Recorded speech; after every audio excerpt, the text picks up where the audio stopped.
Hola Comadres, this is your host Marcy of Comadreando podcast. I'm just dropping in to let you know that we are recording in New York City and there were some extraneous sounds we could not edit out. It does not remove from the content of the episode. This will be a good one. And without further ado,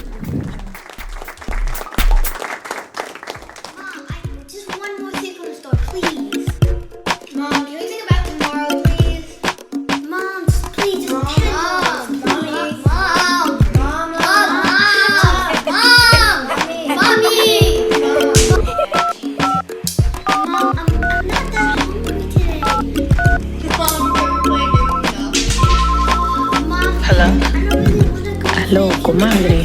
Hey, comadre. Do you have a minute for comadre time? 5, 4, 3, 2, 1, 0. All engine running. Liftoff. We have a liftoff. Hola Comadres, this is Marcy, your comadre. I'm just popping in to let you know that I recorded this episode a few months ago, actually, at the beginning of November, and so much has happened since then. I'm actually recording this prelude to the episode on December 31st, which is New Year's Eve. I want to wish you guys a happy and healthy new year, and I promise to continue to deliver the quality of show that you have been expecting from me since the beginning. And I want to thank you all for your listenership. As I said in my previous post on Instagram, we're up to 7,000 downloads, which is insane because I didn't know when I would get to that. I didn't think it was going to be that soon, but nevertheless, I am so elated. I'm happy that you guys have stuck with me since the beginning. To all the new comadres, thank you and welcome. I feel like I should do an introduction, right? I am your comadre Marcy. I am a special education teacher from New York City. I am Dominican. I grew up here in Washington Heights, but I was born in DR.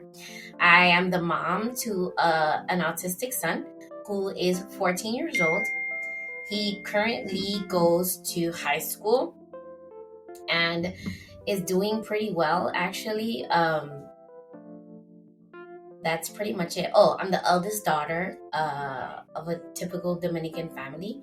We are first generation. So my parents came here with me, actually. I was born there. So my upbringing was a little different than everybody else.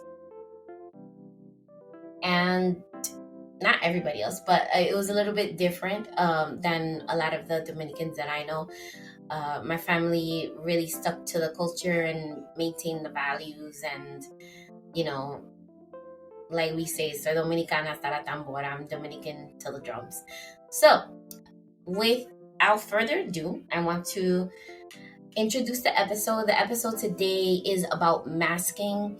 It's a phenomenon that is widely known in the autistic community, but I want to go a step further and say that it's actually, it happens more often than we know, and it happens a lot in communities of color as well because of the way that we're socialized. I get more into it in the episode. It's a really good one.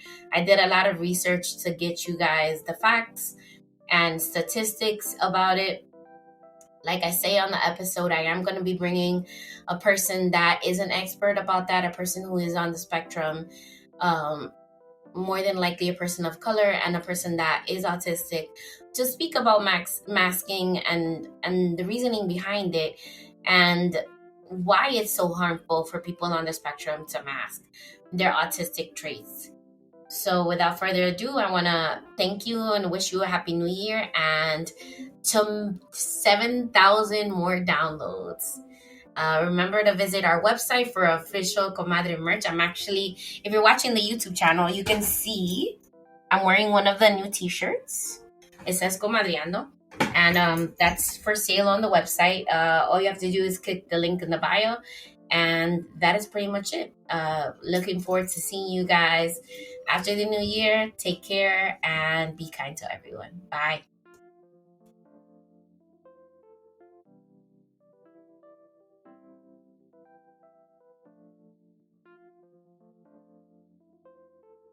One small step for man, one giant leap for mankind.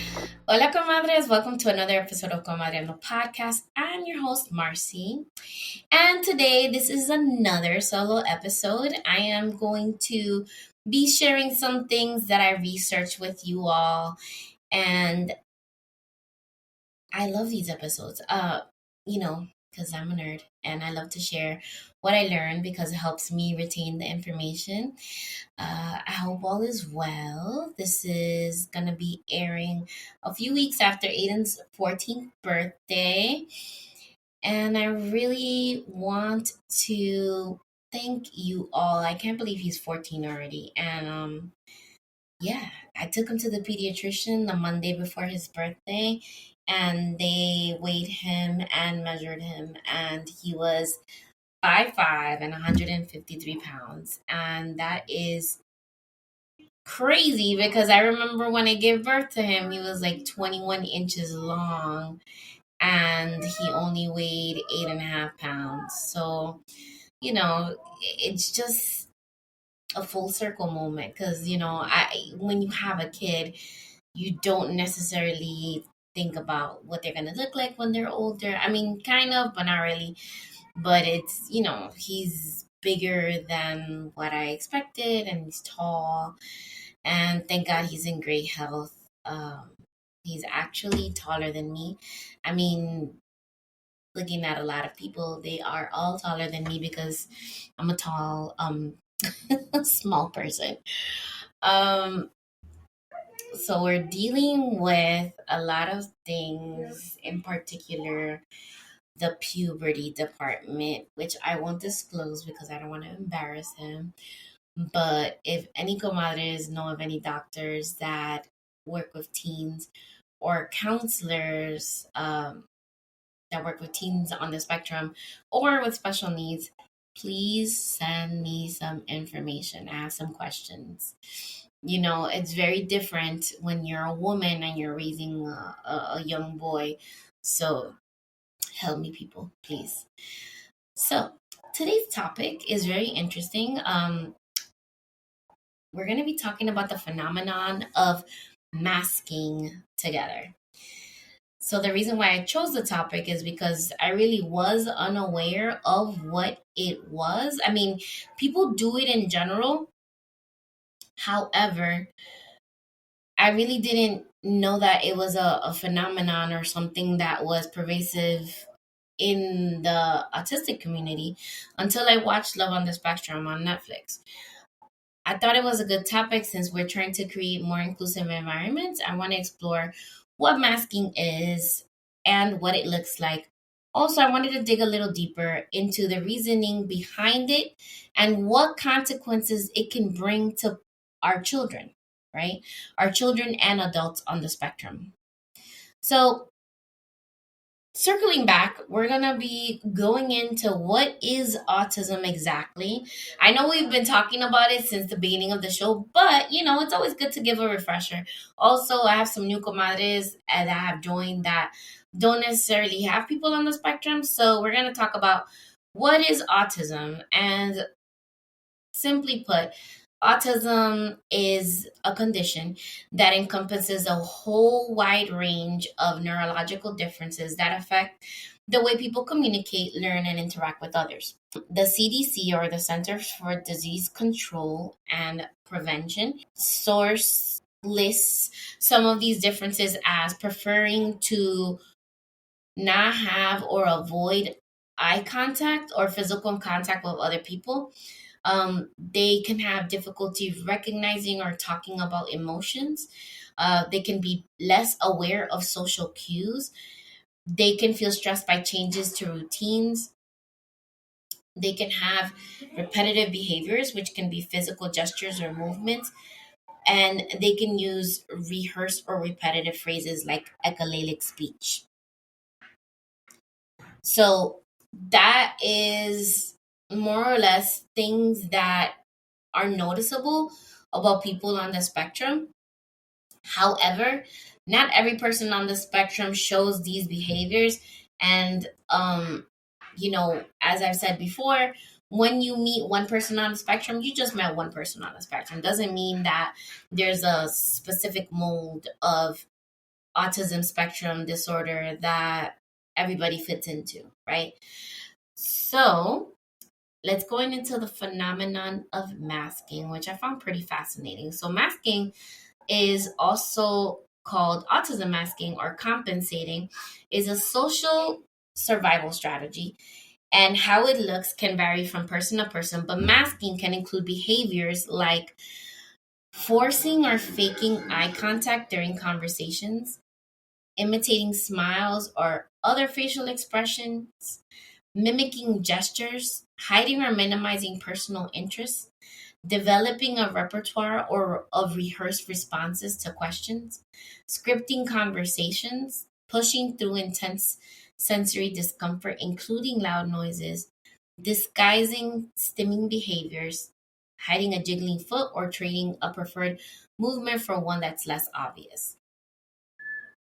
So, autism masking is basically hiding themselves in a way. They're trying to seem more neurotypical or like more similar to the neurotypical peers. So they're reducing those behaviors that would, at first glance, oust them as being neurodivergent, which is it's a little concerning for me and a little sad that they have to resort to that type of survival mechanism. But I feel like in society in general, the way that we're socialized as humans is like, we don't want to stand out for a bad reason, or not bad rather, but we don't want to stand out for a reason where people are gonna, label us as quote unquote weird or strange. And, you know, even in like even in cave times, I'm sure that there was always like, people that adapted to their environment to survive and not call attention to themselves in a negative way. So I feel like masking is one of those behaviors that have been learned, but for people on the spectrum, it's more intrinsic because they're trying to fit into, neurotypical society. So they're going to be hiding certain things about their own personality or behaviors so that people, to make friends or, things like that. So there were various studies that looked into the phenomenon of masking, and they found out that there's different stages of autism masking.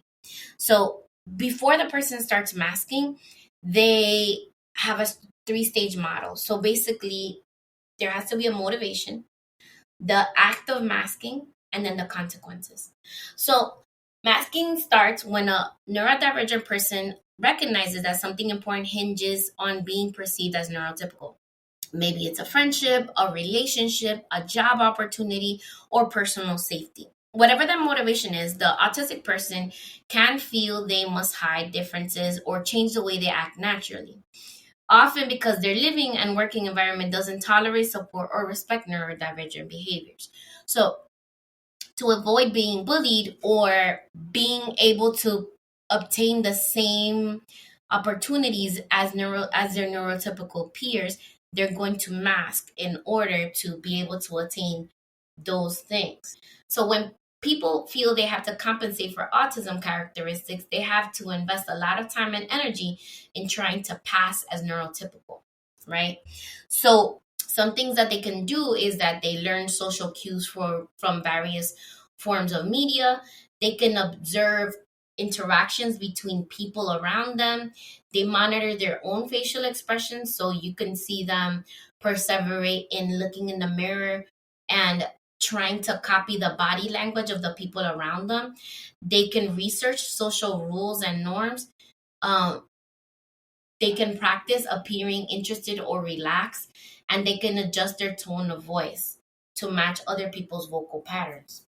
So basically, they're trying to seem as neurotypical as possible. So they're going to adapt to whatever environment they're in to be able to be seen as normal, quote unquote normal, because there's really no normality. What's concerning to me is that they don't really do it for themselves. It's to make neurotypical people feel better.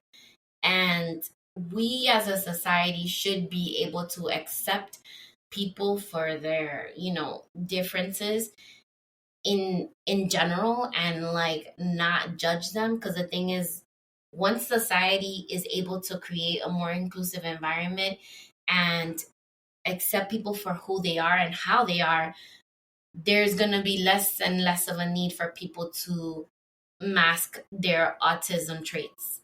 So once the kids, or the adults rather, it can be children or adults actually, once they get these observations and skills, the person with autism can then use those skills that they learned in social situations to varying effects. Some people are so effective at masking that no one can tell they're pretending or performing. Others are less effective at masking. One thing that has stood out to me from several autism accounts that I follow of people that are actually on the spectrum is that they work so hard to mask, and then some people can still tell that they're neurodivergent. So, they're putting in all this effort, and sometimes it's still noticeable. It's very exhausting because, like, I'm going to make a simplistic comparison. So, when my mother grew up, I want to say like in the 60s in Dominican Republic, she went to a Catholic school. In the Catholic school, people were not supposed to be writing with their left hand because the left hand was for the devil or whatever, some kind of superstition like that. So a lot of people that were lefties taught themselves to write with their right hand. So think about this. The amount of effort and training and all of this going into doing everything with your non-dominant hand so that you wouldn't get in trouble or be punished by the nuns. So I'm making this kind of vertical comparison, not vertical, kind of a horizontal comparison, because it's not the same situation, but it's still, you're hiding a piece of yourself to be able to fit in and not suffer consequences. So imagine all that effort. It's similar, right? You're like learning all these different behaviors to be able to fit into a mold or a certain expectation of behavior that people have for you. So either way, the cognitive and emotional effort affects people's mental and physical health. People who mask regularly often say they feel drained or exhausted by the effort of trying to conform to neurotypical standards of behavior. So a couple of people that I've had on the show, so Charlotte, which is the Spectrum Girl, commented on that to me, and so did Ayana.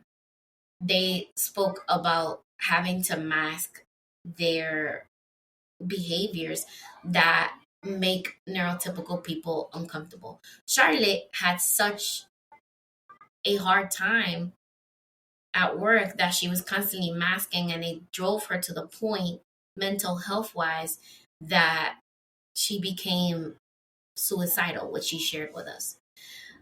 Then the other flip side of that is that Ayana shared with me that she masks stimming.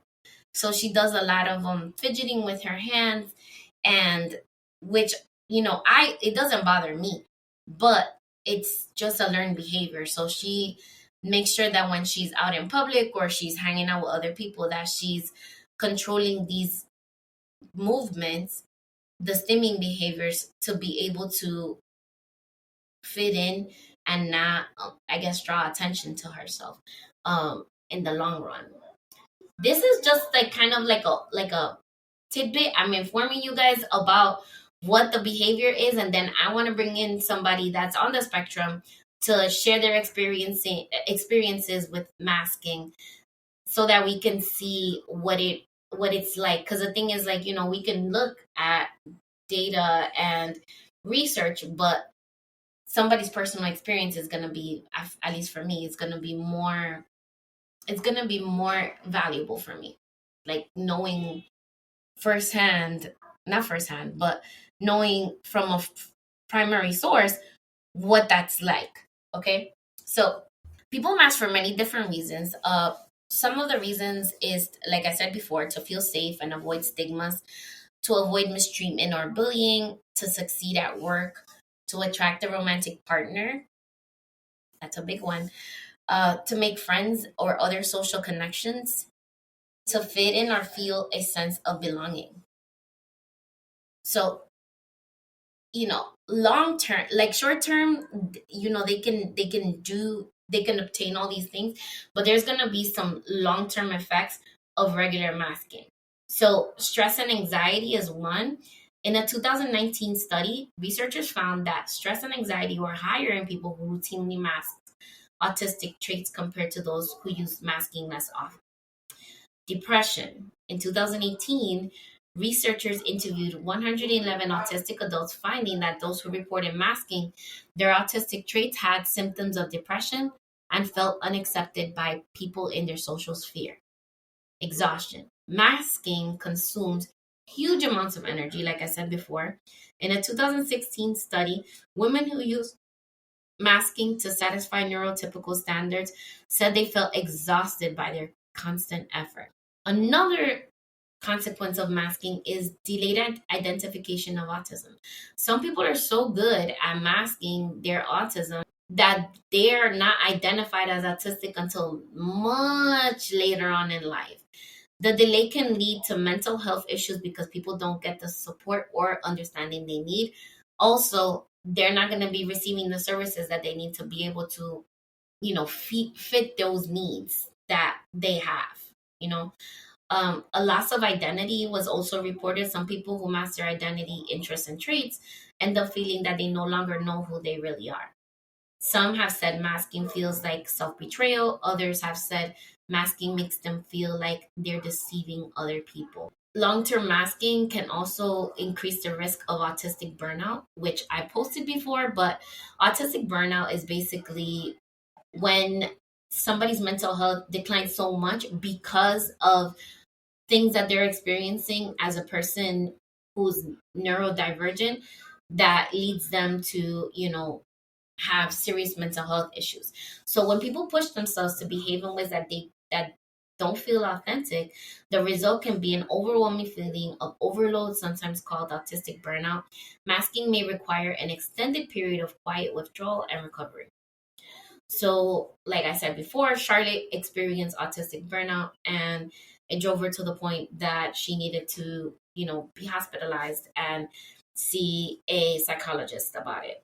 So, another thing was increased risk of suicidal thoughts. So, in a recent study, it said that prolonged masking was linked to lifetime suicidality. The study was relatively small, so it was only out of 160 students and involved mostly women, 89.6%. However, it showed that masking led to feeling like a burden, which in turn led to more suicidal thoughts over the course of a lifetime. Okay, which is very sad. We should be supporting people and making them feel accepted regardless of how they are, and not making them feel like they need to change something of themselves to be able to be accepted or be loved and be valued in society. So another article talked about what is the outlook for autistic people, and it says the CDC reports that there is no cure for autism yet, and many in the autism community contend that neurodiverse people don't need to be cured. So that's another thing that I addressed in the sleep episode, that these people are like saying that they want to cure autism, but there's really no cure. It's just a different way of thinking. It's neurodiversity. Not everybody thinks or has the same brain connections as we do, and that's okay. So The study went on to say that, in fact, some autistic advocates think the best way to prevent damaging health effects of masking is to make a world safer and more supportive place for people who function differently. So basically reducing the need for them to pretend and mask. This is also, so masking, it is an autistic trait, not a trait. It's a defense mechanism in autism. But I feel like when people are placed in environments that are not their typical environments, they mask to be able to assimilate into the culture or be accepted. So one thing I want to like go back to the beginning, like I think season 1, when I had Pavel Nunez on, we were talking about authenticity, right? A lot of people, to be able to fit into the corporate culture, mask who they are to be able to assimilate to that, right? And it's exhausting, right? You know, coming up into work and then like having a completely different personality from who you are at home is exhausting. So think about that in terms of somebody having to do that 24/7, not just in a work environment. Let's say that they're masking also in social situations. They're masking at home because they're not being accepted for their neurodiversity. So we definitely need to create safer and more supportive environments where our kids are going to feel okay functioning in the way that they do. Okay. So one important benefit to identifying autism early is that family. Okay, wait. So masking can have detrimental things, right? One thing that I've been saying is that identifying autism early can give family the chance to learn about their kids' needs and create an environment in which their kids feel accepted and supported, right? So it's better to know that your child is neurodiverse, and then not only that, but learning who they are as people to be able to support them as a family. I feel like it's more important than anything else. So the bottom line is that masking is a complex and costly survival strategy for people on the spectrum, and it involves intentionally learning neurotypical behaviors and mimicking them in social situations. Sometimes masking focuses on hiding behaviors that people feel won't be accepted. In other cases, it focuses on preparing scripts and strategies to compensate for communication differences. I can tell you that when I worked in corporate, there was definitely a script that I was like, you know, using with customers and other higher ups to be able to fit in. And it definitely was like, I felt like there was two, like I was splitting, like, what is the name of this show on Apple TV? It's called Severed, something like Severed. Basically, the people are going in to this work environment and they're severing their personality. So there's a work person and then there's the home person.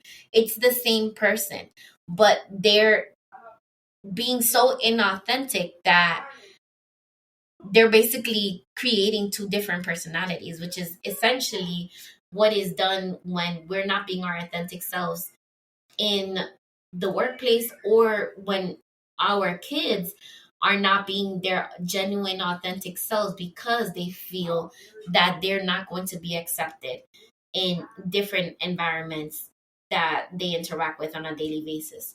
So like I said before, so people with can master autism characteristics to boost their careers, to connect with others, to avoid being stigmatized by other people.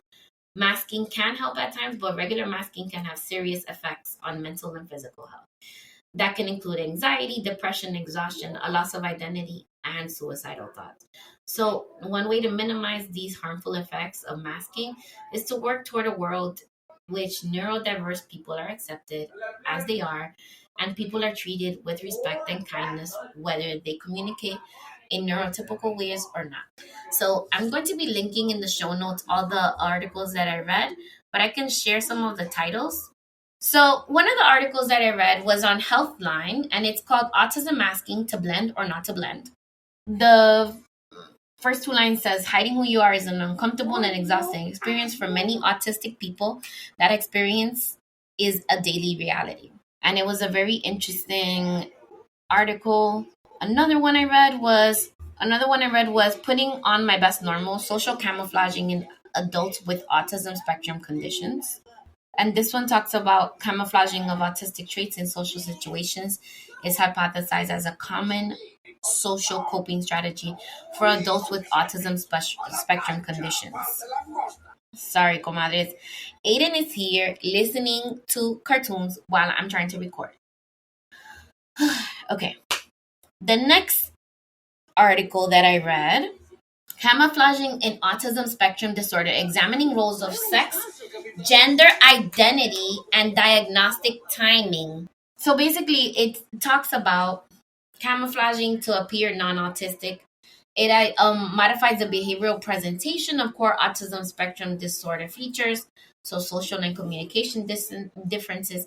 However, this article was very interesting because it talks about assimilation and compensation, but in addition, it talks about how women on the autism spectrum report more camouflaging across all three camouflaging autistic traits questionnaire subscales. So they had a questionnaire where they measured how often and how much people camouflage on the spectrum, and it showed that these women on the spectrum tended to camouflage more to fit in. I have a couple of theories why, but we'll get to that next. So the next one I read was, you must become a chameleon to survive, adolescent experiences in camouflaging. So it just talks about that, and it talks about the questionnaires that are put in place. The next article that I read was gender differences in self-reported camouflaging in autistic and non-autistic adults. So that's another one that talks about gender differences, that women tend to camouflage more than men. And then the final one is gender differences in the social motivation and friendship experiences of autistic and non-autistic adolescents. So it analyzes between male and female, what is the social motivation and what are the friendship experiences of autistic and non-autistic adolescents. So one of the reasons that I feel like females on the spectrum camouflage more than the males is because the way that women are socialized and the way that, and this is like speaking from experience based on my experiences as a young child, small girls are still more bullied than other groups, right? So girls are more likely to gang up on each other and be mean to each other at a younger age. So I feel like autistic women will most likely try to fit in more and do more things to, as I was saying, women are socialized to existing groups, and when a woman or a female or a girl is not behaving according to typical behaviors for the social group, they are bullied in a very severe way. And I'm speaking from experience because this is something that I experienced as a kid. I never wanted to be one of those kids that were being picked on by the group of girls, the mean group of girls, like the ones that are the cool bunch. So I used to adjust my behavior a lot to be able to camouflage and blend in to the social situation at school. I remember one girl was bullied because she used to eat her boogers or whatever, and it was just relentless, and it was the whole group of them constantly going after this little girl and bothering her. So thinking about that situation from when I was growing up, I could see why women who are on the spectrum or girls that are on the spectrum would report camouflaging more to be able to fit in the long run. So with that, comadres, I am promising you that I will be bringing on a person that is neurodiverse on the spectrum, and we're gonna, discuss the phenomenon of masking and the effect it has had on their lives. So I'm going to end the episode here, how I usually end it, which is follow me at Comadreando Pod. And if you have any questions at all, please feel free to send me a Comadre-Gram via email at Marcy@comadreandopod.com or slide up into my DMs. Thank you for spending the evening with your comadre. And don't forget to visit our website. We have a blog on there that I share different things and different articles with you guys. And I write little pieces, to keep you guys updated. So make sure to subscribe, and then you get notifications for when I add blog posts. Anywho, love you guys very much, and I hope you have an amazing week. Bye. Psst. Hola, comadres. I would like to formally extend an invitation to our first Comadre Happy Hour of 2023, which will take place on Friday, January 6th from 5 to 8 p.m. at Sujo Gastro Fusion in the Bronx. Good news, there is parking available. Make sure to click the Eventbrite link in the show notes to secure your ticket. Hope to see you all there. Bye.